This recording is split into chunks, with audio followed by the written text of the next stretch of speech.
can be under that car at the crack of dawn and stay under it until the wee small hours, working those spanners like Billy-O. But at the end of the day, that project car is calling the shots, and you cannot make it go any faster than it does. Not for the want of trying though, and we got some solid work done. The last time I had just gotten into starting to template for those rust repairs in the upsweep of the rear chassis under the car, but the demise of the long-suffering gasless MIG welder stopped me in my tracks. So let's take stock of what we're dealing with. The inner arch and rear sections of chassis are rotten on both sides, but they've been repaired before too. And not only did I feel good looking at this and thinking I know I can make a less scruffy job of it, but later on we'll find out why I shouldn't have followed the previous guy's repair quite as closely as I did. Time for the first setup of my new welding machine. Gas bottle on the deck in the shed. It's as simple as regulator goes in, bridge the gap between the machine and the gas bottle, quick consultation of the sheet that comes with the welder for the optimal settings, and away we go.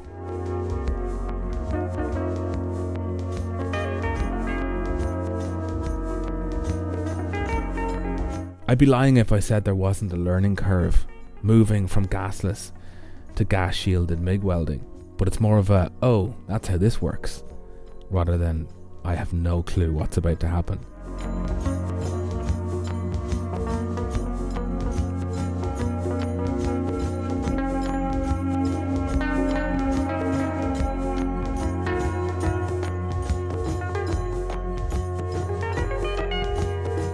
This isn't the cleanest job anyone ever did, and as it turns out, I could have bought this whole section as a repair panel, but that's not what I'm trying to do here. I'm trying to learn with every job and gain more and more experience and practice.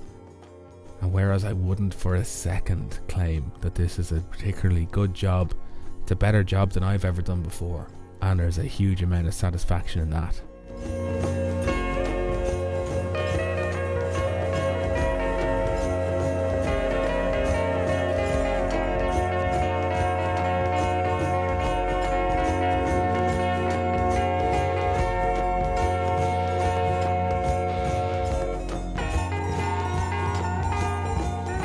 The only issue here is that the previous guy lost a bit of metal in his repair. He left only barely enough space for the bump stop mount, and because I copied him, I've left barely enough space for the bump stop mount. It will fit, but I'm still scratching my head on it, so that's something to come on this car later on. A few more localized areas of rust reared their heads, this one a little bit higher up in the inner arch. This is corrosion that has happened from, I believe, water running from a perish rear windscreen rubber. So it's running down the inside of the car, because I found evidence of it further down inside the chassis leg.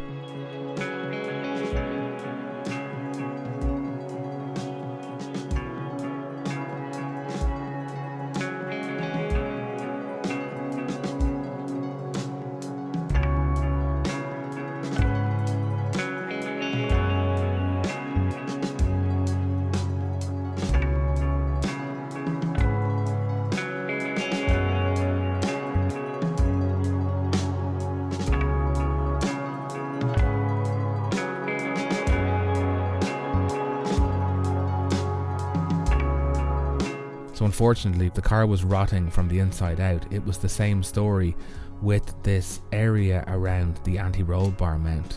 And this was a daunting repair to make, and so a very rewarding repair to make. I did it as best I knew how. There are a few ways of skinning this cat, I reckon. But the goal was to get this curved section back into the car with a couple of captive nuts in it for the anti-roll bar mount. This reinforcing plate that the nuts will be captive on is essentially something of my creation. I've left this flange on it so that I can tie it into the inner arch and give this whole area some extra strength.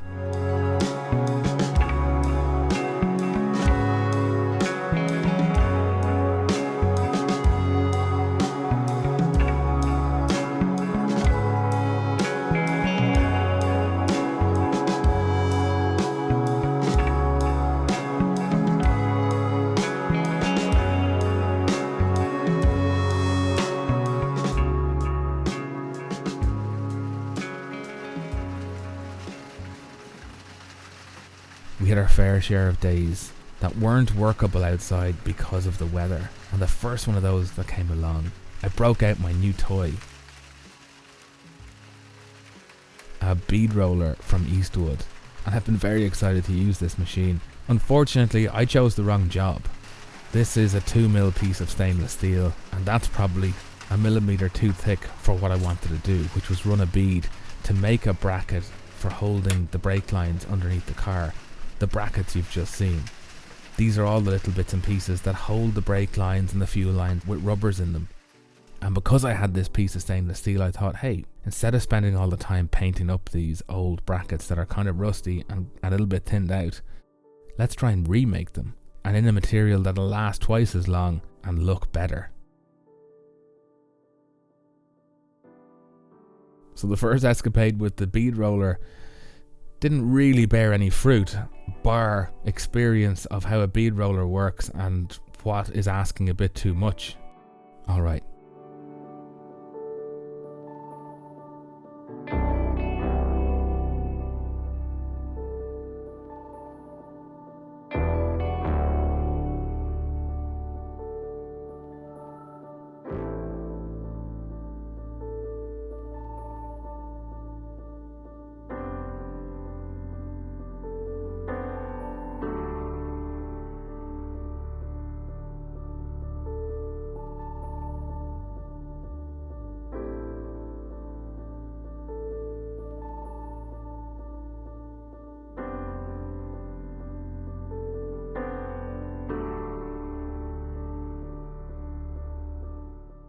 This is the junction that sends brake fluid to either side of the car and the rear calipers, and I was very careful to save it because this is a Mercedes item, and what manufacturer these days manufactures their own brake parts? So to see the little 3-pointed star on this union, as far as brake unions go, it's a relic from a bygone time.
So you can see the welding, it's messy.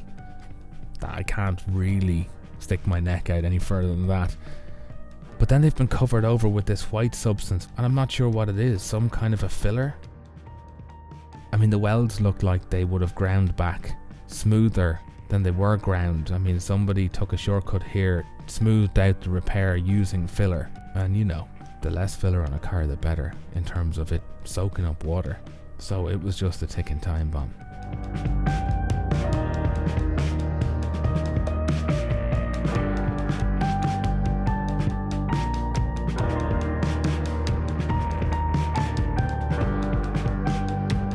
The joy of figuring out how a repair is going to go on one side of a car is the speed and ease with which you do that same repair on the opposite side of the car now that you've had practice.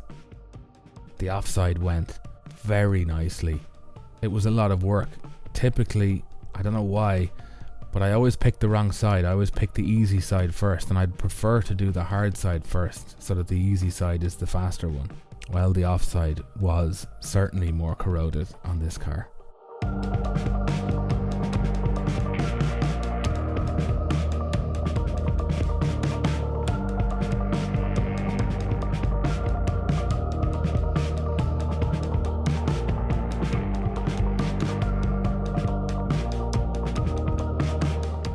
So with all the fabrication and welding done, it was time to primer, and this is paint on rust primer and paint on oil-based overcoat, by the way. Nice and thick for this marine environment this car lives in.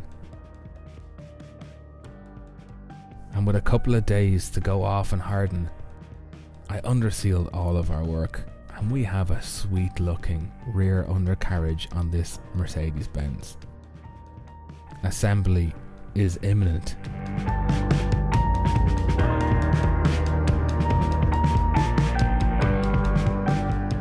This is going to be a big year for Soup, so please do what you can to support the series. Check out my website where there are multiple options. Anything you can do is very much appreciated. The Esprit build picks back up as soon as this car can take us to it. And you know I'm good at keeping costs down, but this one's going to become an expensive build. So your help, whatever it is, will be fantastic. Please like, subscribe and share. Do visit my website.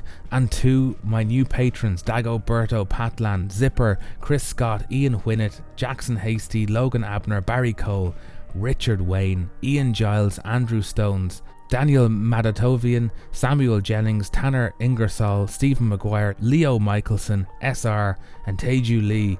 Thank you folks. It is great to have you on board. Every time the new patron notification comes in, it's a little moment of, hey, this could be okay.